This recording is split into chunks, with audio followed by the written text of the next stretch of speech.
जय श्री सीताराम मित्रों, कैसे हैं आप? आशा है आनंद मंगल में होंगे और ईश्वर कृपा से हम भी बहुत आनंद मंगल में हैं। आज इस वीडियो के माध्यम से हम आपके लिए लेकर आए हैं श्रीमद् भगवद गीता के अद्भुत श्लोक और उनका गुण रहस्य। तो क्या कहती है भगवद गीता? अध्याय 3 कर्मयोग में भगवान श्री कृष्ण अर्जुन को उपदेश करते हैं कुरुक्षेत्र के मैदान में, और भगवान की यह वाणी ही भगवद गीता के नाम से जानी जाती है। भगवान श्री कृष्ण ने उद्धव जी को जो सत्संग दिया, उस सत्संग का नाम उद्धव गीता रखा गया। उद्धव गीता के नाम से भगवान श्री कृष्ण और उद्धव जी का सत्संग जाना जाता है। भगवान श्री कृष्ण ने अर्जुन को कुरुक्षेत्र में जिस वाणी का उपदेश किया वह भगवद गीता के नाम से जानी जाती है। और अध्याय 3 कर्मयोग में भगवान श्री कृष्ण वर्णन करते हैं कि कर्मयोग क्या है। आइए इस श्लोक को जानते हैं कि तत्ववितु महाबाहो गुणकर्म विभागयो और गुणा गुणेश वर्तंत इति मत्वा ना सज्जते। अर्थात क्या है इस श्लोक का अर्थ चलते हैं, जानते हैं। हे महाभाव, मतलब अर्जुन के लिए कहा गया है कि भक्ति भाव में कर्म तथा सकाम कर्म के भेद को बलिवांति जानते हुए जो परम सत्य को जानने वाला है वह कभी भी अपने आप को इंद्रियों में तथा इंद्रिय तृप्ति में नहीं लगाता।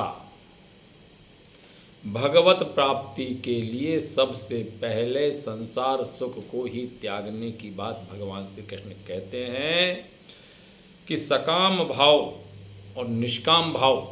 सकाम भाव मतलब कुछ प्राप्त करने की अभिलाषा, और निष्काम भाव मतलब कुछ भी प्राप्त करने की अभिलाषा नहीं।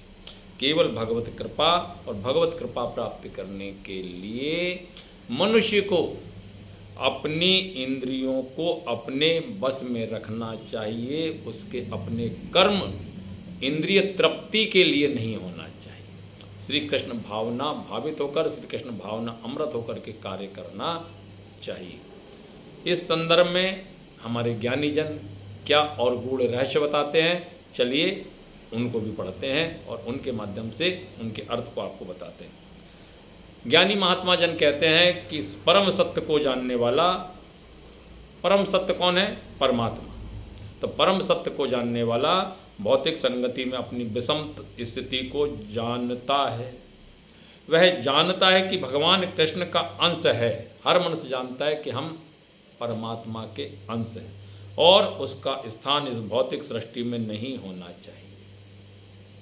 वह अपने वास्तविक स्वरूप को भगवान के अंश के रूप में जानता है जो सत्य चित्त आनंद है, सच्चिदानंद रूपाय। भगवान ही सत्य चित्त आनंद है। वह अपने और उसे यह अनुभूति होती रहती है, अनुभूति होती रहती है, महसूस करता रहता है कि मैं किसी कारण से देहात्म बुद्धि में फंस चुका हूँ।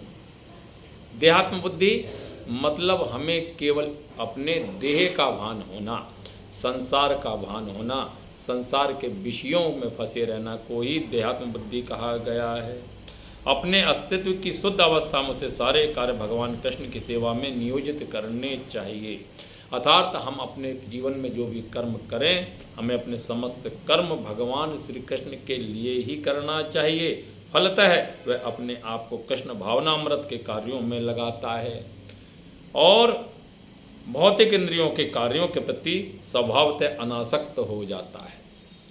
संसार के प्रति अनासक्त रहिए, संसार में अपने मन को मत फंसाइए। इसी को कहा जाता है कि संसार के प्रति स्वभावतः अनासक्त होना, क्योंकि ये परिस्थितियाँ या परिस्थितिजन तथा अस्थायी है।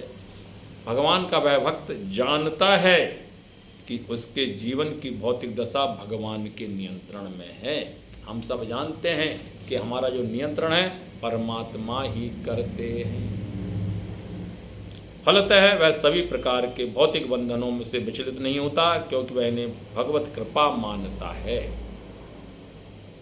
श्रीमद् भागवत के अनुसार जो व्यक्ति परम सत्य को ब्रह्म परमात्मा तथा श्री भगवान के 3 विभिन्न रूपों में जानता है वह तत्ववित्त कहलाता है, क्योंकि वह परमेश्वर के साथ अपने वास्तविक संबंध को भी जानता है।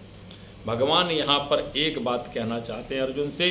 अर्जुन, मनुष्य को अपनी इंद्रिय तृप्ति के लिए समस्त कर्म नहीं करना चाहिए। उसे संसार में अनासक्त रहना चाहिए और अपना कर्म करते रहना चाहिए। यही कर्म योग है। तो मित्रों, आपको हमारी यह वीडियो कैसी लगी कृपया कमेंट करके अवश्य बताइए और यदि अभी तक आपने हमारे चैनल को सब्सक्राइब नहीं किया है तो कृपया चैनल को सब्सक्राइब कीजिए। जय श्री राधे, जय श्री कृष्ण। मिलते हैं अगली वीडियो में। श्रीमद् भगवद गीता कर्मयोग।